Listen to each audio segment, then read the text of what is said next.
Hello friends, welcome back to V Star Education YouTube channel. And दोस्तों, आज के इस लेक्चर में हम बात करेंगे ब्लोटिंग टेक्निक्स के बारे में। बहुत ही ज्यादा इजी एंड सस्ती टेक्निक्स होती है जिसका हम यूज करते हैं। देखो भाई साहब, एक्चुअल में इसका यूज आपने अपने बचपन में किया होगा। बचपन में कैसे किया होगा मैं आपको थोड़ा सा बता देता हूँ, उसके बाद हम अपने मेन टॉपिक पर चलेंगे। तो आपने एक छापा लिया होगा। छापा मतलब जिसपे आप छापते हो ना कोई भी चीज। मान लो वो छापे की जो इंक होती है या तो आपकी ब्लैक हो या फिर आपकी ब्लू हो सकती है। ठीक है ना। ये छापा क्या होता है, मैं हालांकि आपको दिखा देता हूँ। जैसे कि मान लो ये आपका कोरा कागज है, इधर से इस पे मुझे कुछ छापना है, तो छापूंगा तो मुझे छापा बनाना पड़ेगा। तो मान लो मैंने ये आपका छापा लगा दिया यहाँ पर। अगर मैं अब इसमें कुछ लिखूंगा, चाहे पेन से लिखूं चाहे मैं अपनी उंगली से क्यों ना लिखूं, तो यहाँ पर क्या होगा, दूसरी तरफ यानी कि इधर की साइड में आपका जो है छपा हुआ आ जाएगा। जैसे मैंने उंगली छापी है वैसे ही आपकी उंगली छपी हुई, मतलब वैसे ही आपका जो है जो भी निशान मैंने बनाया है वो आ जाएगा। तो एक प्रकार से इसको बोलते हैं छापना। ठीक है ना। यानी कि आपके पास एक छापा होता है। और एक्चुअल में होता क्या है यहाँ पर, कि जो यहाँ पर इस छापे के अंदर इंक होती है, जो डाई होती है, एक्चुअल में उसका ट्रांसफर होता है। यानी कि मान लो जो आपके छापा बना हुआ है, इसके अंदर ये आपकी डाई बनी हुई है। तो जब मैंने इसको आपके कोरे कागज पे रखा, कोरे कागज पे इस प्रकार से रखूंगा एंड इसमें मैं आपका प्रेस करूंगा इस प्रकार से। ठीक है ना। इस प्रकार से मैं किसी भी पेन या फिर किसी भी चीज से प्रेस करूंगा, तो इसके अंदर इस छापे के अंदर जो डाई होगी वो ट्रांसफर हो जाएगी आपकी यहाँ पर। ठीक है ना। वो आपकी इस कोरे कागज पर ट्रांसफर हो जाएगी। और एक बात और इम्पोर्टेंट, कि जहां पर मैं निशान लगाऊंगा, मान लो मैं अगर यहाँ पर निशान लगा रहा हूं, तो आपकी जो डाई डाई का निशान है वो यहीं पर आएगा। ऐसा नहीं कि मैंने आपका निशान तो मैंने आपका यहाँ पर लगाया है और आपका रिजल्ट यहाँ पर आना है। ऐसा नहीं, आपका सेम जगह आपका निशान आता है। बस यही पूरी की पूरी टेक्निक्स होती है ब्लोटिंग के अंदर। यानी कि ब्लोटिंग का मतलब यहाँ पर क्या होता है, एक प्रकार से छापना। ठीक है ना। एक प्रकार से छापना छापना। ठीक है ना। यानी कि ट्रांसफरिंग ऑफ अवर सैंपल, हम यहाँ पर ट्रांसफर प्रोसेस को अप्लाई करते हैं। ठीक है। यही चीज हमें समझना है। तो इस ब्लोटिंग के इस लेक्चर में हम पढ़ेंगे प्रिंसिपल क्या होते हैं, टाइप्स क्या होते हैं, एंड उन टाइप्स में हम किस चीज का यूज करते हैं, क्यों यूज करते हैं, उनकी एप्लीकेशन क्या होती है। तो बहुत कुछ बेसिक हम यहाँ पर पढ़ने वाले हैं। इसके बाद गाइज हम पढ़ेंगे इसी में आपका सदर्न ब्लोटिंग क्या होता है, यानी कि नेक्स्ट लेक्चर में। उसके बाद हम northern blotting, eastern blotting, western blotting, and then हम डॉट एसए के बारे में भी इसी में पढ़ेंगे। ठीक है ना। तो अराउंड 5 क्लास जाएंगी ब्लोटिंग की, जो कि आपके लिए इंपॉर्टेंट होने वाली है। छोटी छोटी क्लास रहेंगी लेकिन आपको मजा आने वाला है। तो चलिए आइए स्टार्ट करते हैं ब्लोटिंग से। तो ब्लोटिंग का भी मैंने आपको बताया है कि आप कहीं पर स्पोर्ट्स क्रिएट कर रहे हो, यानी कि आप जो अपना सैंपल है, आपका मान लो कोई भी बायोलॉजिकल सैंपल है, उस सैंपल को ट्रांसफर कर रहे हो। यानी कि ब्लोटिंग एक ऐसी टेक्निक्स होती है जहां पर आप किसी भी सैंपल को ट्रांसफर करते हो एक जगह से दूसरी जगह पर। यहाँ पर एक्चुअल में क्या होता है, कलर प्रोड्यूस होता है, आपको एक स्पोर्ट्स टाइप का चमकता है, इसलिए इसको हम स्पोर्टेड टेक्निक्स के नाम से भी जानते हैं। इस बात को याद रख लेना। अब देखो, अगर मैं ओवरऑल ब्लोटिंग टेक्निक्स की बात करूं, तो इसके 3 स्टेप में ये पूरी कंप्लीट होती है। ब्लोटिंग टेक्निक आपकी 3 स्टेप में कंप्लीट होती है। 3 टेक्निक्स पे कौन, मतलब 3 स्टेप पे कौन कौन से होते हैं। सबसे पहला स्टेप होता है आपका इलेक्ट्रोफोरेसिस। अब ये इलेक्ट्रोफोरेसिस क्या बला होती है, इलेक्ट्रोफोरेसिस को मैं आपको बता चुका हूं कि इलेक्ट्रोफोरेसिस में किसी भी ऐसे बायोमोलिक्यूल्स जिनके ऊपर चार्ज प्रेजेंट हो उनको सेपरेट किया जाता है। ठीक है ना। पूरी की पूरी इलेक्ट्रोफोरेसिस बता चुका हूँ, पढ़ा चुका हूँ। एसडीएस पेज, आपका नेटिव पेज, ब्लू पेज, आपका इसके बाद मैंने पढ़ा था एग्रोस जेल, सब चीज मैं आपको पढ़ा चुका हूँ कि किस प्रकार से आपने डीएनए हो, आरएनए हो या फिर प्रोटीन को आइसोलेट कर सकते हो। अगर आप इलेक्ट्रोफोर्सेस के थ्रू न्यूक्लिक एसिड को आइसोलेट कर रहे हो, तब आपको एग्रोस जेल की रिक्वायरमेंट होती है। याद रख लेना, किसकी रिक्वायरमेंट होगी, एग्रोस जेल की रिक्वायरमेंट होगी।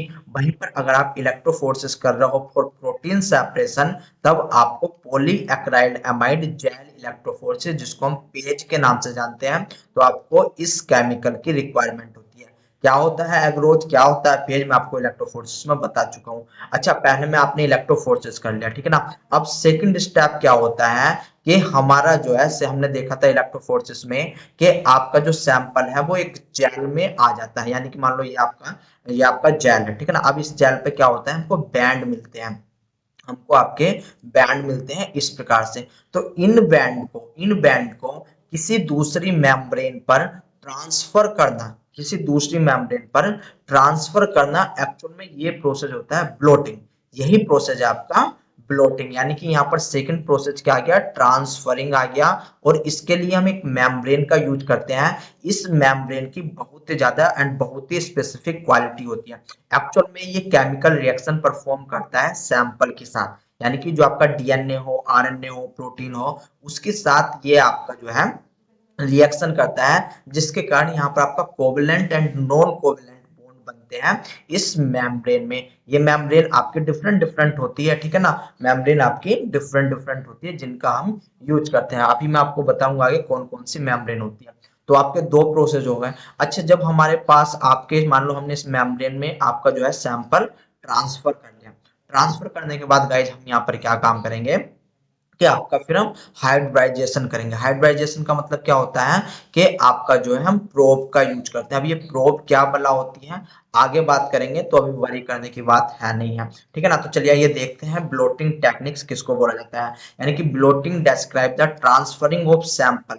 यहाँ पर आपका ट्रांसफर होता है सैंपल का, जिसमें आपका न्यूक्लिक एसिड यानी कि डीएनए एंड आरएनए हो सकता है, ऑनटू ए सॉलिड सपोर्टिव मेम्ब्रेन, ऑनटू ए solid supportive chemical reactive membrane, आप इस प्रकार से भी इसको पूरा कर सकते हो। It involves the transfer of nucleic acid and और protein from a gel strip, जहां पर हमने इलेक्ट्रोफोर्सेस पहले से करके रख रखा है, electrophoresis to a specialised chemical reactive matrix. यहाँ पर देखो chemical reactive matrix called blotting membrane, यहाँ पर एक मेम्ब्रेन का यूज किया जाता है जिसको हम बोलते हैं ब्लोटिंग मेम्ब्रेन। टिपिकली नाइट्रोसेलुलोज, या तो नाइट्रोसेलुलोज की भी नहीं हो सकती है, या फिर आपकी एक्टिव लाइलोन की होती है। अगर मैं मोस्ट इंपोर्टेंट बात करूं तो यहाँ पर लाइलोन की होती है।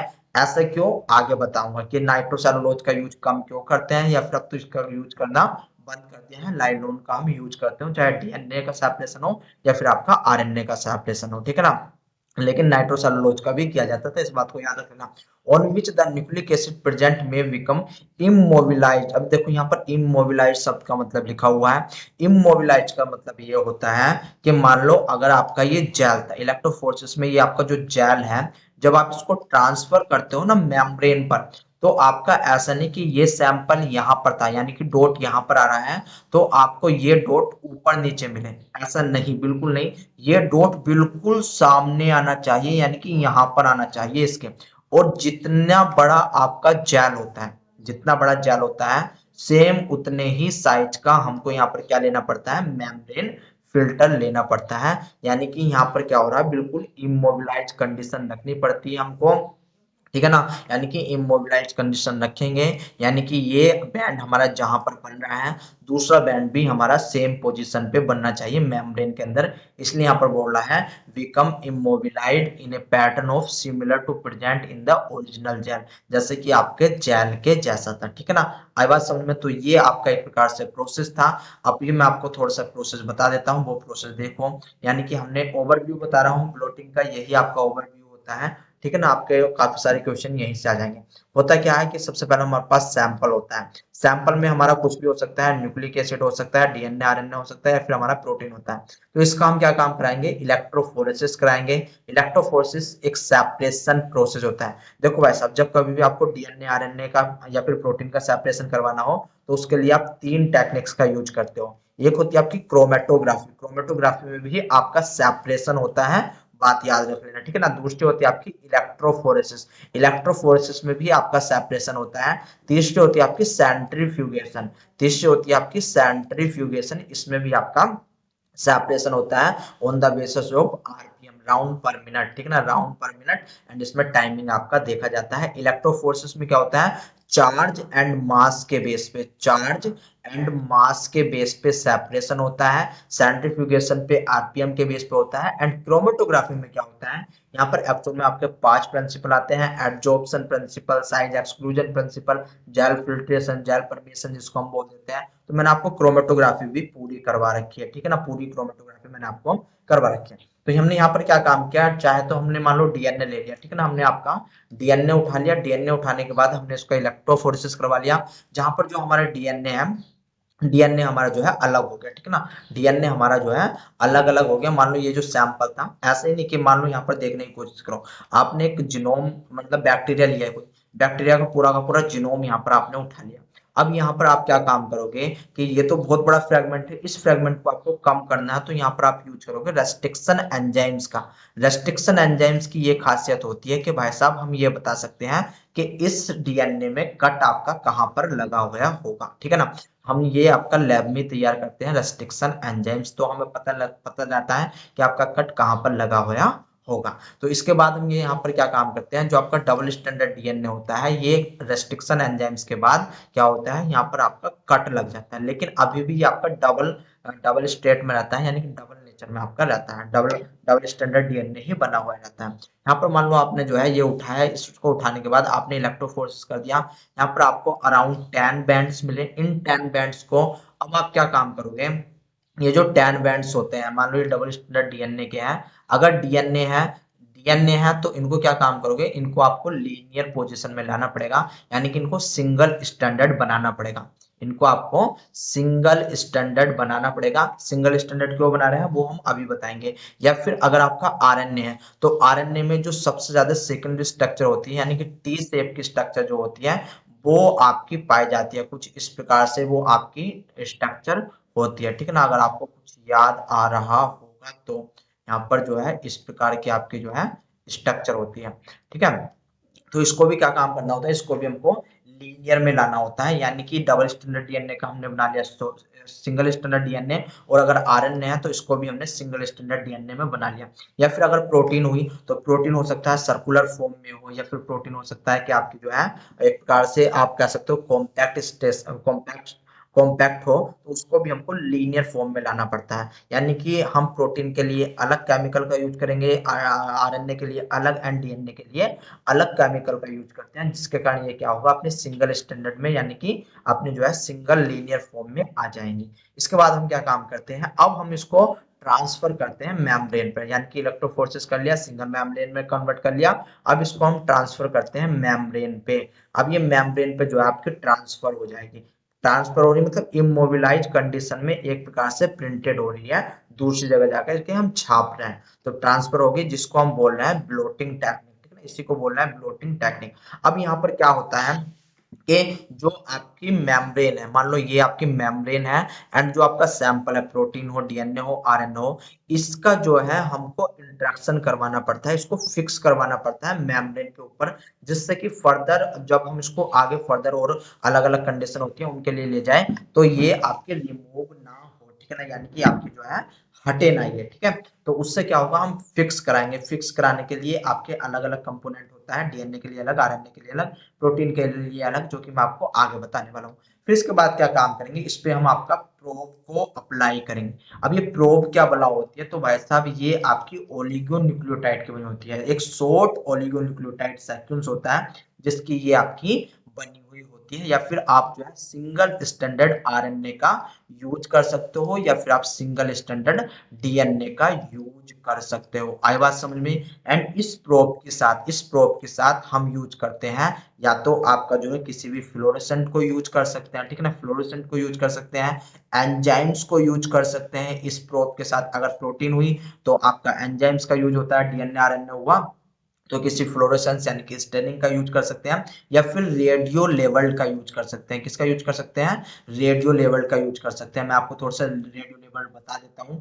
जैसे कि अगर कार्बन हुआ, कार्बन 14 का यूज करते हैं, हाइड्रोजन हुआ, हाइड्रोजन 3 का यूज करते हैं, फास्फोरस हुआ तो 35 नहीं सॉरी, आपका जो है फास्फोरस हुआ तो आपका 32 का यूज करते हैं, एंड अगर सल्फर हुआ तो 35 का यूज करते हैं। ये कुछ आपके आइसो रेडियोटोप हैं, तो जो कि हम यूज करते हैं रेडियो लेवलिंग में, ठीक है ना। तो हम जो है डिफरेंट डिफरेंट हमारे क्या सैंपल है उसके अकॉर्डिंग हम आपका जो है रेडियो लेवल कर सकते हैं, स्टेनिंग का यूज कर सकते हैं, फिर किसी एंजाइम्स का हम यूज कर सकते हैं। तो ये हम कहाँ पर दे रहे हैं, प्रोब के साथ एक्चुअल में लगा करके दे रहे हैं। तो यहाँ पर क्या काम होता है कि आपका एक डिटेक्टर लगा हुआ रहता है जो कि आपका डिटेक्ट कर लेता है। स्पेसिफिकली आपका यहाँ पर ऑटो रेडियोग्राफ किया जाता है अगर हमने आपका यूज किया है आइसो लेवल्ड सैंपल, यानी कि जो प्रोब है अगर ये आपकी आइसो लेवल्ड है, ये आपकी अगर आइसो लेवल्ड है तो यहाँ पर आपकी ऑटो रेडियोग्राफी की जाती है। ऑटो रेडियोग्राफी क्या होती है, इस लेक्चर यानी कि ब्लोटिंग के बाद जब आपका ब्लोटिंग समाप्त हो जाएगा ऑटो रेडियोग्राफी ही मैं आपको करवाऊंगा, ठीक है ना। उसमें हम देखेंगे कि किस प्रकार से आपका जो है किसी भी प्रोब में यानी कि कहीं पर भी सैंपल में हम आइसो लेवल करके, आइसो लेवल डाल करके और किस प्रकार से रिएक्शन वगैरह होती है, वहां पर आपके सिल्वर हैलाइड का यूज होता है, जो कि आपका कैसा कलर मिलता है वो सारी चीजें हम आपके नेक्स्ट क्लास में देखेंगे। तो यहाँ पर आपने नॉर्मली सा क्या देखा कि भाई साहब आपका एक सैंपल था, आरएनए हो डीएनए हो, उसके सबसे पहले आपने इलेक्ट्रोफोरेसिस करवाई, फिर उसको लीनियर फेज में ले गए, फिर आपने ट्रांसफरिंग कराई, एंड यहाँ पर जो है प्रोब का यूज जो कर रहा है इसी को बोलने का हाइब्रिडाइजेशन। यही प्रोसेस आपका होता है हाइब्रिडाइजेशन। यानी कि यहाँ पर आपको तीन प्रोसेस देखने को मिल गए। पहला है आपका इलेक्ट्रोफोरेसिस, पढ़ा चुका हूँ क्या होता है। दूसरा होता है ट्रांसफरिंग, जो कि जिसको हम ब्लोटिंग बोल रहे हैं। एंड तीसरा है आपका हाइब्रिडाइजेशन, तीसरा है आपका हाइब्रिडाइजेशन। आई बात समझ में? आई होप आपकी बात समझ में आई होगी। अब यहाँ पर इसके टाइप्स देख लेते हैं कि ये आपके कितने टाइप्स की होती है ब्लोटिंग। तो इसके चार टाइप होते हैं, एक होता है सदर्न, दूसरा होता है नदन, तीसरा होता है वेस्टर्न, एंड चौथा होता है आपका ईस्टर्न ब्लोटिंग। यहाँ पर हम डिफरेंट डिफरेंट सैंपल को देखते हैं, जैसे कि सदन में यूज करते हैं हम आपका डीएनए को देखने के लिए, यानी कि डीएनए को आइडेंटिफाई करने के लिए डीएनए को ट्रांसफर किया जाता है सदन में, ठीक है ना। एंड जो इलेक्ट्रोफोरेसिस होता है वो आपका रन होता है एग्रोस जेल पे। जो आपका नदन ब्लोटिंग होता है, नदन ब्लोटिंग में आप यूज करते हो आरएनए को ट्रांसफर करने के लिए, एंड यहाँ पर भी आपका एग्रोस जेल का यूज होता है, इस बात को आपको याद रख लेना।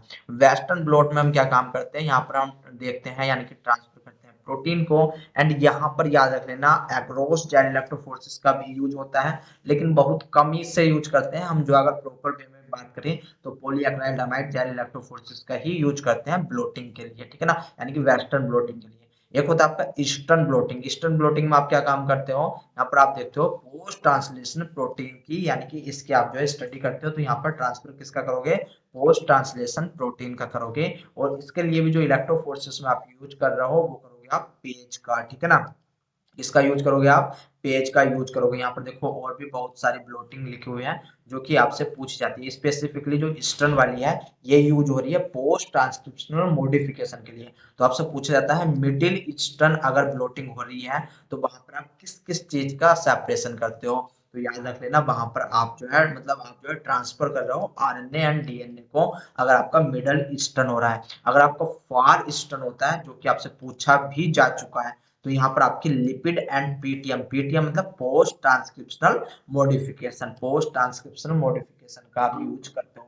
बाकी नदन हो गया, नदन में आरएनए, ईस्टर्न में पोस्ट ट्रांसक्रिप्शनल मॉडिफिकेशन, सदन में आपका डीएनए, एंड वेस्टर्न में आपका प्रोटीन आप जो है डिफरेंशिएट करते हो। आई बात समझ में? फार वेस्टर्न का कभी कभी पूछ जाता है तो ये आपका प्रोटीन प्रोटीन के लिए रहता है। आई बात समझ में? आई होप आपकी बात समझ में आई होगी। यानी कि जो स्पेसिफिकली है, स्पेसिफिकली आपकी तीन याद रखना, तीन ब्लोटिंग काम में आती है जो आपसे पूछ जाती है। एक होती है सदर्न ब्लोटिंग जो कि होती है डीएनए के लिए, दूसरी होती है वेस्टर्न ब्लोटिंग जो कि होती है प्रोटीन के लिए, तीसरी होती है आपकी नदर्न ब्लोटिंग जो कि होती है आरएनए के लिए। सबसे पहले आपकी सदर्न ब्लोटिंग दी गई थी, इसी को ध्यान में रखते हुए सदर्न एक्चुअल में एक साइंटिस्ट थे, तो इन्हीं को जो है याद रखते हुए आपकी ईस्टर्न वेस्टर्न एंड आपकी जो है नॉर्दर्न ब्लोटिंग बन गई। अब यहाँ पर क्या देखो, अगर बात करूं मैं सदर्न ब्लोटिंग के लिए तो इसको हम वन बाय वन देख लेते हैं। ये है आपकी सदर्न के लिए, ये आपकी वेस्टर्न के लिए, ये है आपकी नॉर्दर्न के लिए, ठीक है ना। तो जो मेम्ब्रेन यूज हो रही है, मेम्ब्रेन इज वेरी इंपॉर्टेंट। जो सदन होता है यहाँ पर आपकी नाइट्रोसेलुलोज या फिर लाइलोन मेम्ब्रेन का यूज किया जाता है। यहाँ पर जो है स्पेसिफिकली लाइलोन का ही यूज किया जाता है। क्यों किया जाता है सदन ब्लोटिंग में, मैं आपको पढ़ाने वाला हूँ, क्योंकि सदन ब्लोटिंग के लिए भी बहुत कुछ रोक करके रखना है जो कि आपको इंपॉर्टेंट है, वहां पर बताऊंगा मैं। यहाँ पर क्या होता है मोस्ट इंपोर्टेंटली पीवीडीएफ मेम्ब्रेन का हम यूज करते हैं। पॉलीविनाइल पॉलीविनाइल डाइन डाइफ्लोराइड, ठीक है ना, तो पीवीडीएफ का यूज करते हैं, ठीक है ना। एक्चुअल में क्या है कि मेरी टंग ना थोड़ी सी वैसी है तो मुझसे कोई शब्द बोलने में जो है मुझसे बोले नहीं जाते कभी कभी, ठीक है ना। तो उस चीज को आप ये बीमारी समझ सकते हो या फिर आप समझ सकते हो कि ये मेरे अंदर प्रॉब्लम है, ठीक है ना। ये तो फिर भी सिंपल वाले वर्ड है, मतलब ये तो फिर भी वैसे वर्ड है, मुझसे सिंपल सिंपल वर्ड भी कभी कभी नहीं बोले जाते हैं। फिर इसके बाद जो आपके नदन होती है इसमें आप यूज करते हो डीबीएम का, इंपोर्टेंटली डीबीएम का आप यूज करते हो, लाइनोन का इसमें आप कमी से यूज करते हो। डीबीएम का यूज क्यों करते हैं वो मैं आगे बताऊंगा जब आपको मैं नदन पढ़ाने वाला हूँ, ठीक है ना। इसके बाद जो सेपरेशन टेक्निक्स होती है, यानी कि जो इलेक्ट्रोफोर्सिस होता है, इलेक्ट्रोफोर्सिस में चाहे सदन हो, यहाँ पर भी आपका एग्रोस जेल, एंड नदन में भी आपका एग्रोस जेल, जबकि जो आपका वेस्टर्न होता है प्रोटीन के लिए, यहाँ पर आप पेज का यूज करते हो। प्रोब ये आपसे पूछे जाती है, इंपोर्टेंट होता है, या तो आपका सिंगल स्टैंडर्ड आरएनए हो सकता है, सिंगल स्टैंडर्ड डीएनए, या फिर आपका ओलिगोन्यूक्लियोटाइड, जैसे कि मैंने आपको बताया। तो यहाँ पर देखने की कोशिश करो, प्रोब जो है nucleic acid probes having a homologous sequence with the targets molecule, and यहाँ पर जो हम प्रोब यूज कर रहे हैं एक्चुअल में इसका सीक्वेंस हमें पता हुआ होता है, क्योंकि जो हमने स्टार्टिंग में डीएनए को सेपरेट किया है, यानी कि जिसकी इलेक्ट्रोफोरेसिस करी हुई होती है, उसका कुछ भाग यानी कि कुछ हिस्सा हमको नोन होता है, पता हुआ होता है, तो उसी के अकॉर्डिंग हम जो है अपना प्रोब को रेडी करते हैं, ठीक है ना। एंड जो प्रोटीन होती है, प्रोटीन में आप जो है प्राइमरी एंटीबॉडी, सेकेंडरी एंटीबॉडी का यूज करते हो। किस प्रकार से प्राइमरी एंटीबॉडी, सेकेंडरी एंटीबॉडी बनती है वो भी मैं आपको बताऊंगा गाइस, ठीक है ना। एंड जो आपका आरएनए होता है, यहाँ पर आप single standard DNA, single standard RNA, या फिर ओलिगो डीऑक्सी न्यूक्लियोटाइड्स का यूज कर सकते हो। अगर मैं बात करूं कि यहाँ पर लेवलिंग की, या फिर आपको जो है किस प्रकार से लेवल कर सकते हो, तो आपका जो सदन होता है, यहाँ पर आप रेडियो लेवल का यूज कर सकते हो, वेस्टर्न में आप एंजाइम्स का, एंड आरएनए में यानी कि आप नर्दन में आप किस चीज का यूज कर सकते हो, रेडियो लेवल एंजाइम्स का। डिटेक्शन की अगर मैं बात करूं तो डिटेक्शन के लिए आपका एक्सरे फिल्म निकाली जाती है तीनों के लिए, ठीक है ना। एक्सरे फिल्म निकाली जाती है तीनों के लिए, जो कि बहुत ज्यादा इंपॉर्टेंट होती है। इसके बाद ब्लोटिंग टेक्निक, तो यहाँ पर आपका कैपिलरी ट्रांसफर होता है, यानी कि जो ट्रांसफर होता है, ट्रांसफर मैकेनिज्म कैसी होती है, आरएनए डीएनए में आपका कैपिलरी मोशन चलता है, जबकि जो वेस्टर्न होता है यहाँ पर आपका इलेक्ट्रो ब्लोटिंग होता है। इलेक्ट्रो ब्लोटिंग किस प्रकार से होता है वो मैं आपको बताऊंगा। एक्चुअल में यहाँ पर आपके एनोड एंड कैथोड लगे हुए होते हैं, जो जिससे आपका जो है ट्रांसफर होता है, ठीक है ना। इस प्रकार से होता है, जब बेस्ट में बताऊंगा तब मैं आपको बताने वाला हूँ। अगर एप्लीकेशन की बात करूं तो यहाँ पर आपका जो है फोरेंसिक लैब में, ये तीनों आपका फोरेंसिक लैब में, यानी कि बाप का बाप कौन है, बाप का बेटा कौन है, किसने क्राइम किया है, किसने क्राइम नहीं किया है, वो सारी चीज देखने के लिए आप डीएनए का यूज करते हो। प्रोटीन का यूज कब करते हो, जैसे कि सेल सिग्नलिंग, आपका आपके सेल के अंदर सेल किस प्रकार से सिग्नलिंग कर रही है, एक सिग्नल, एक प्रोटीन दूसरी प्रोटीन को किस प्रकार से जाकर के एक्टिवेट या फिर डीएक्टिवेट कर रही है, ये काम करते हो आप वेस्टर्न ब्लोटिंग के थ्रू। एंड आपको आरएनए, जब आपको जीनोमिक साइज यानी कि जब आपको इवोल्यूशन स्टडी करनी होती है, तब आप यूज करते हो वहां पर किस चीज का, नदन ब्लोटिंग का। तो ये आपका कुछ था ब्लोटिंग के बारे में, जो कि आपका पहला लेक्चर था। इसके बाद गाइस हम बात करेंगे सदन ब्लोटिंग की, कि आपका सदन ब्लोटिंग क्या है, किसने ये दिया था, क्यों दिया था, कब दिया था, किस लिए दिया था, क्वेश्चन कहाँ से आते हैं, वो सारी बातें हम करेंगे। तो मिलता हूँ गाइस मैं आपसे नेक्स्ट लेक्चर में दोस्तों, तब तक के लिए टाटा एंड बाय बाय।